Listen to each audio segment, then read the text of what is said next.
Welcome to this week's Cattywampus Podcast. I'm Kurt Driscoll, your host. I've got a good friend of mine, Mike, with me today. Hey, Kurt. Thank you for showing up today. Oh, it's my pleasure. Yeah, man. I love being here. I love hanging out with you. Oh, man, we got to introduce you to some more people then. But so we were talking a little bit beforehand, and I guess we've known each other now a little over a year. Yep. We met at Rotary. Yep. Who invited you to Rotary? You remember? Oh, gosh. So I was invited to Rotary long before I actually joined. So I was in Rotary like 30 years ago when I was a pastor up in New York. Yeah. But coming down here, let's see, Casey, and Mike, bunch of people in the chamber were like, you got to get in Rotary. Yeah. And I was just like, yeah, and put it off. Yeah. Finally, I went over to Beecham's house one day. Yeah. He's like, you're coming to Rotary tomorrow morning. Yeah. And so, when Beecham, so it happened there. You have to do so it's not a bunch of pale, frail, and stale white dudes eating lunch together, is it? No. Yeah. But a lot of people, when they think of Rotary, they think it's a bunch of old white dudes get together for lunch. Yeah. And that's not what it is. There may be other clubs that are out there that are that way. This is not one. This Rotary Club is, I think, the most dynamic group of individuals that are making Alpharetta happen.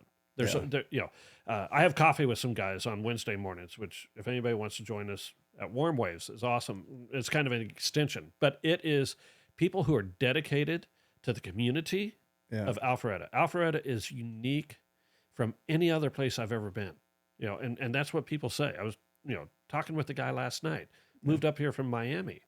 He's like, we came here. It's just, we were home. Yeah. And so the Rotary just is an extension of that and committed to making sure that community that's that feeling exists. of belonging and being a part of something. Absolutely. Yeah. Absolutely. Which everybody needs. Oh, we do. I know I need it. Right. Yeah. And so it's there. And so it's, I look forward to Friday mornings, but I end up, there's so many relationships that I have that I intersect with my Rotarian friends throughout the week, and everything that I do.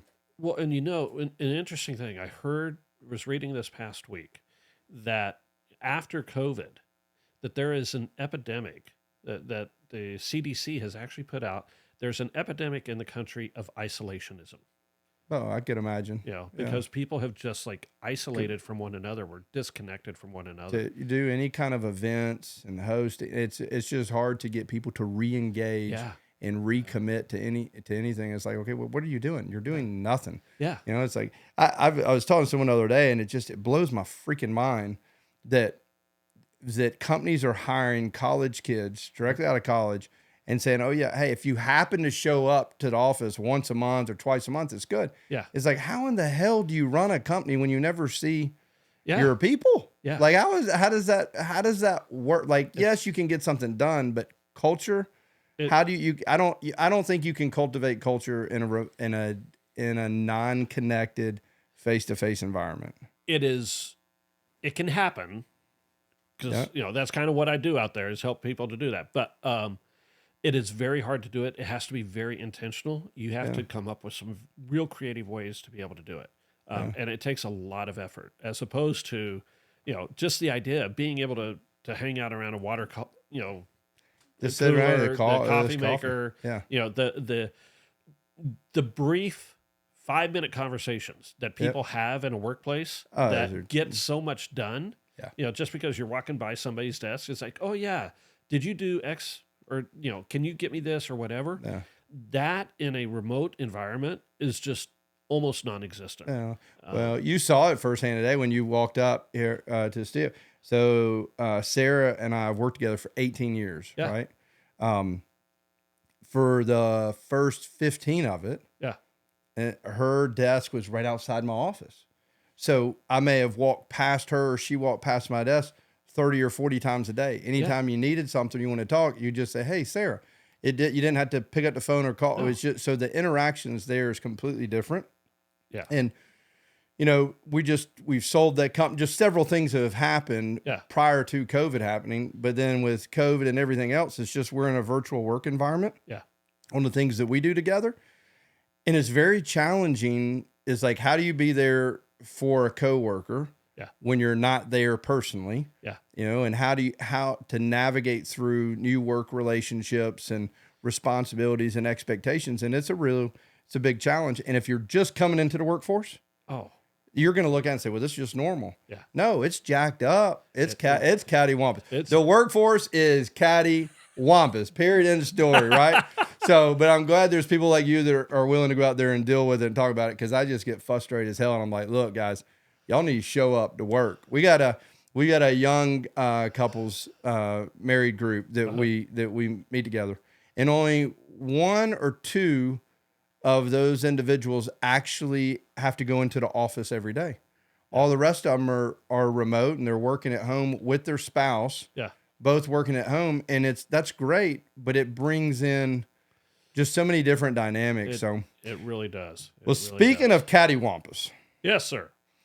What would you like to share with our audience today? And look, I've been challenged that we're gonna dive in deeper and be really transparent and really open to, like, what's that moment in your time in your life where stuff was just jacked up and just cattywampus. So briefly, my life, right? Because we don't have we have like 20 minutes left. Yeah. So I just matter of fact, right? No. Yeah. No. So get it moving. Yeah. No. I mean, I wish I was as cool as Joe Rogan, where we was here and talked for 3 hours, but I'm just trying to get people to watch 25 minutes. You got to talk about your self-worth. You don't think you're worth more than Joe Rogan? Joe Rogan, I'm coming after you. There you go. Yeah. No. So when I was a kid, or as young as 7, I was like going to go into ministry, right? I was on that path. I was doing everything. I was like involved in church leadership, everything. I went to college, a liberal arts college, did a bachelor's in biblical studies. I went to Gordon-Conwell Theological, did a Masters of Divinity, came out, served a church I mentioned up in New York. I was there for 6 years. That was my whole life. It was planned out. I knew what I was going to do, right? God ordained, right? And everybody around me supported it. After 6 years in Hudson Falls, I was asked to go and start a new church. Well, you and I are a bit of mavericks, right? Yeah. We don't do things the way normal people do things. I didn't know there was a normal way to do things. Yeah. So when I went to start this church in Pittsburgh, it was a church that was intentionally designed for people who were not presently part of a church and had no experience. That's the point of church, isn't it? You would think. Yeah. Okay. I just making sure. Yeah. You would think that's the idea of church. So we went down.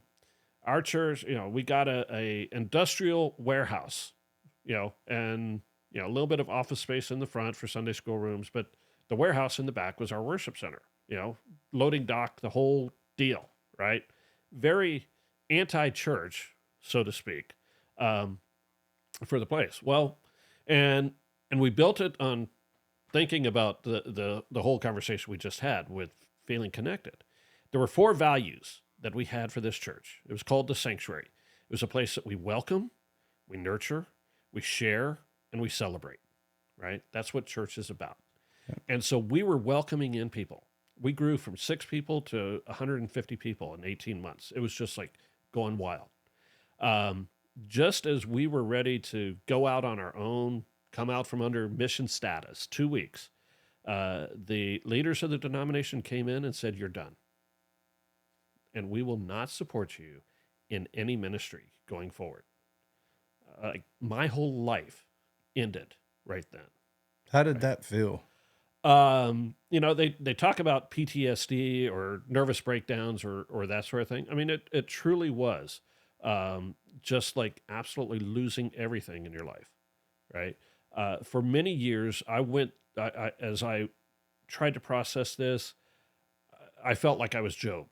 Right? The guy who had always been faithful, and Satan says, "Hey, he says he's faithful. Let's test him." Right? Yeah. And so, my wife at the time, she wasn't able to have children. So this church was almost like my child, right? So I lost my child. My wife ended up divorcing me, and not because of any particular thing, that I had done, except that I was starting this church that they could not control, right? It went further. They actually took me off of every mailing list in the denomination that I was a part of at the time. So I no longer existed. I would go to another church to just worship on Sunday morning. People would look at me as though I was that person who had committed some sort of heinous sin, like I was, a horrible person, right? And so I was absolutely shunned, and ended up moving to Florida, just hanging out with my dad and kind of starting to work my life over. But truly, I had lost everything, and it didn't just fix itself right away. In fact, there's still things that I'm learning about this whole thing. What do you think? What are the two or three big takeaways that there were either character flaws or misconceptions or something that you learned through that process that you had to own that didn't? And I like that term you just used, owned, right? So, and with the idea, cattywampus. Yep. I think the thing that I had to own in order for me to get to where I am now is that all of that was my responsibility, right? Me being thrown out of the church, that's on me. That's not somebody else. They may have carried out an act, but the thing that they did, the thing that they were afraid of, that was probably a reality. I was going to take this church beyond what they could control it. And in my mind, that was it. And so to a certain degree, the cattywampus, my world being turned upside down, it was my own undoing, right? Subconsciously, right. I brought it about, right? So with the intention of doing good. Yeah. I turned my life upside down, And the other piece is, we always talk about how God is in everything. Well, here's the real challenge of learning is in that darkest time, in something that for years I thought was absolutely horrible and I blamed God for, coming to a point of saying, thank you, God, for that. Because God had that happen for my good. And so to a certain degree, I've changed from being a Job, kind of the pity party, to more the Joshua and coat of many colors. And when the brothers showed up and they're repenting, in Egypt, and he says to them, you meant it for evil, but God meant it for good. Good. Yeah. Right.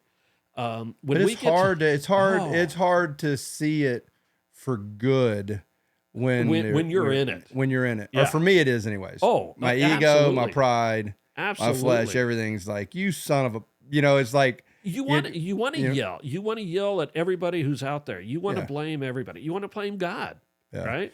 And here's the thing.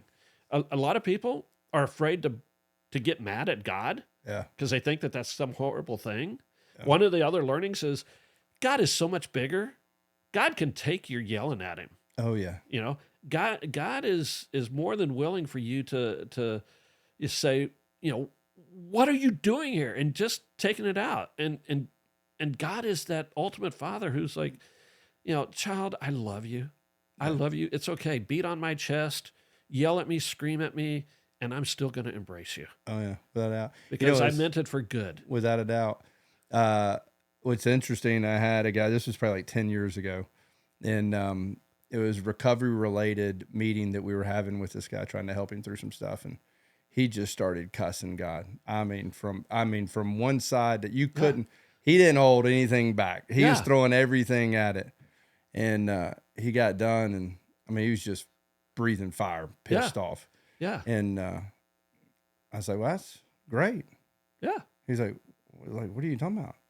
I said, well, I don't have to convince you that God's real. Yeah. Because there's no way you can be that mad at someone if you didn't think it was real. Yeah. I just got to figure out why you're so mad. Yeah. Because somebody's told you something that's not true about him. But so you're mad. And that's what we got to work on. And the guy that I was with that was in that meeting with me, I remember when we got in a car after, he was, I've never really thought about it that way. I was like, well, look, The hardest thing is getting someone to believe that they can't do it, right? And to surrender. Right. This guy had already surrendered. Yeah. He just was pissed, like he just feels like he keeps getting stepped on and stepped on and stepped on. Yeah.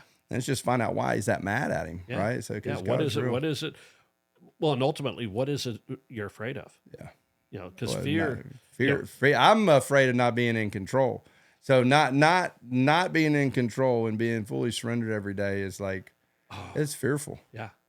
Not saying that that I do it perfectly every day, but it's like the realization to say that, I mean, that's why I need to surrender daily. Yeah. Right? Well, and ultimately our lives are we're either driven by fear or we're driven by joy and life. Oh yeah. And hope. Serenity and peace and hope and joy.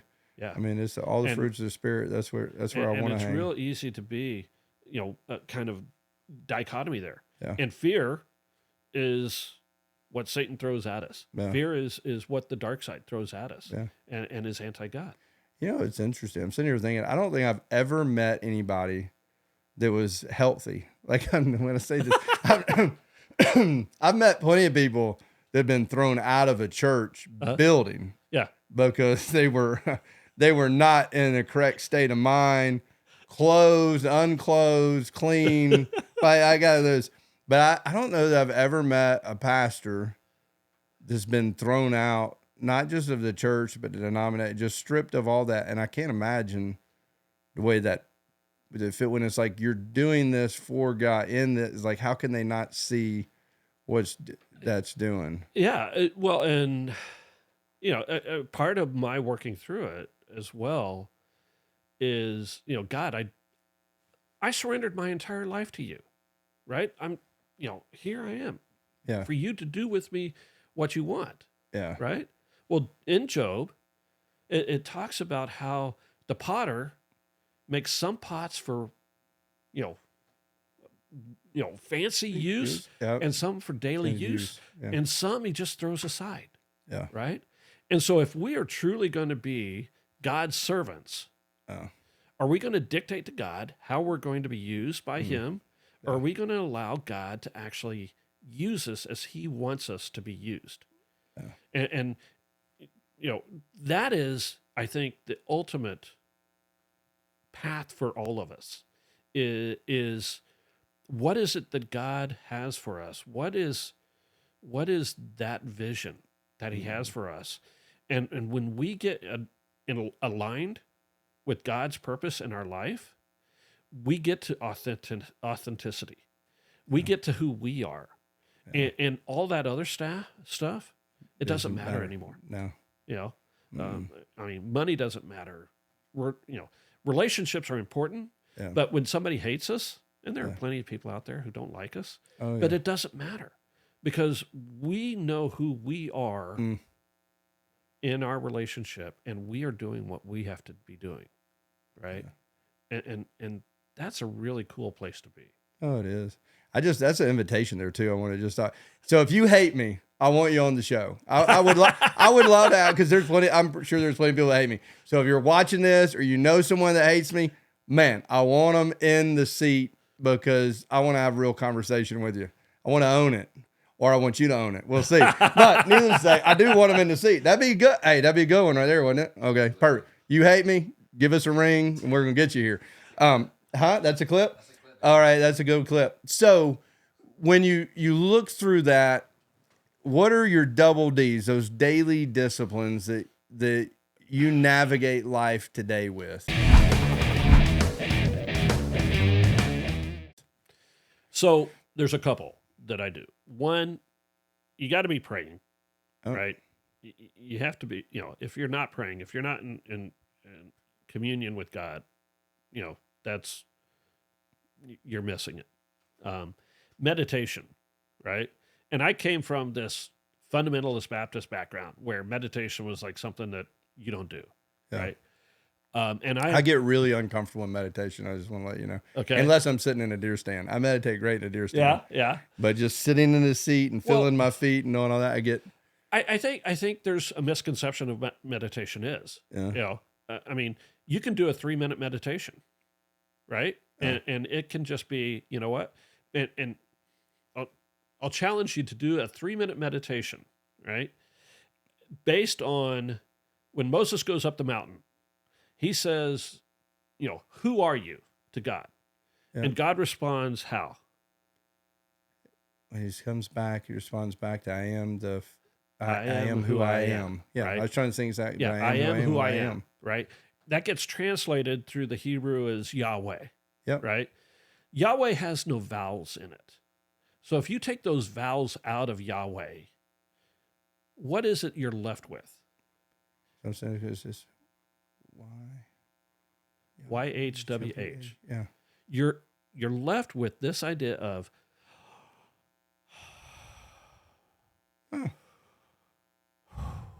And so I believe what God actually said to Moses is, I am breath.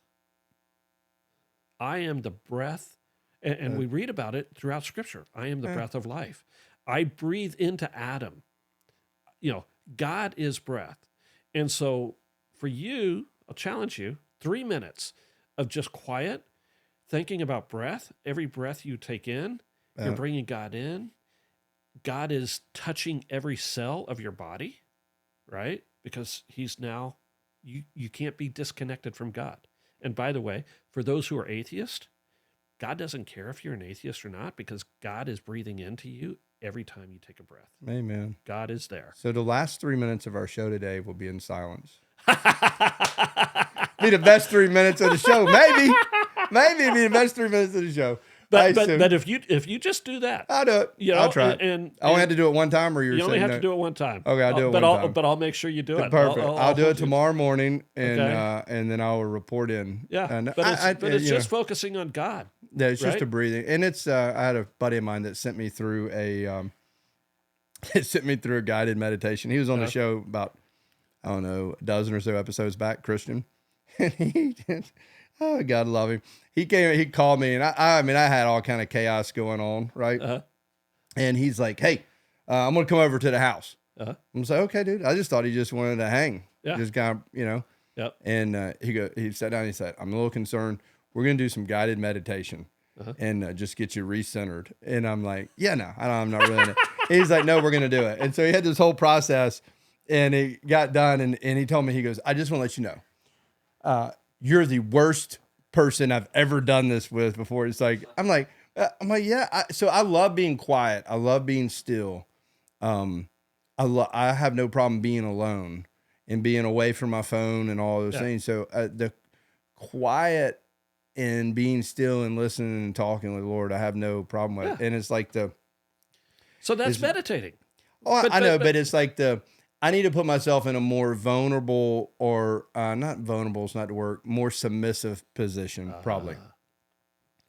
Does that make sense? So it goes back to you being in control. Yeah, that's basically what it is. And the challenge for your meditation really is, how do you let go of your control and give control to God to be able to speak to you through that quiet time?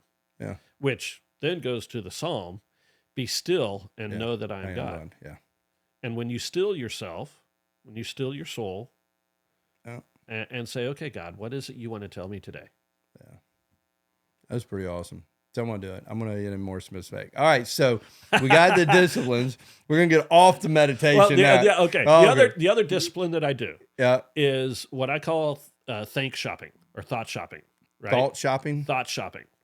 We have negative thoughts that hit our heads every day. I have none ever. Yeah. I'm special. Yeah. This cap prevents me from having it. It's aluminum foil on the inside of it. But you know what? The one thing that you can control, is your thoughts. Without a doubt. And so when those negative thoughts hit our head, we do not have to dwell on those negative thoughts. Right? And so if you identify it and say, you know what? Okay, oh, gee, I'm such a mess up. I can't do this, right? Right.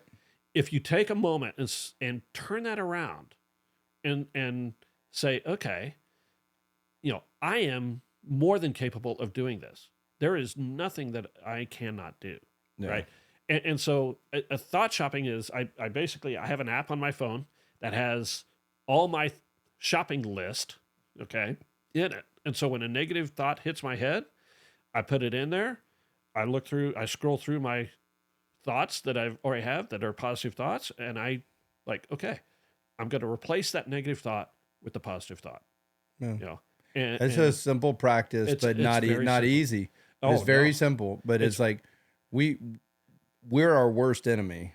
We will lose a battle before we even start because we think, oh, we shouldn't fight it because we're going to lose. Yeah. It's my dad always tells me if I'm complaining about something, it's growing up as a child and still today, if I'm just going to complain about something, he looks at me, he's like, no, you're just looking at it wrong. That's an opportunity someone would love. Doesn't matter how bad the situation is.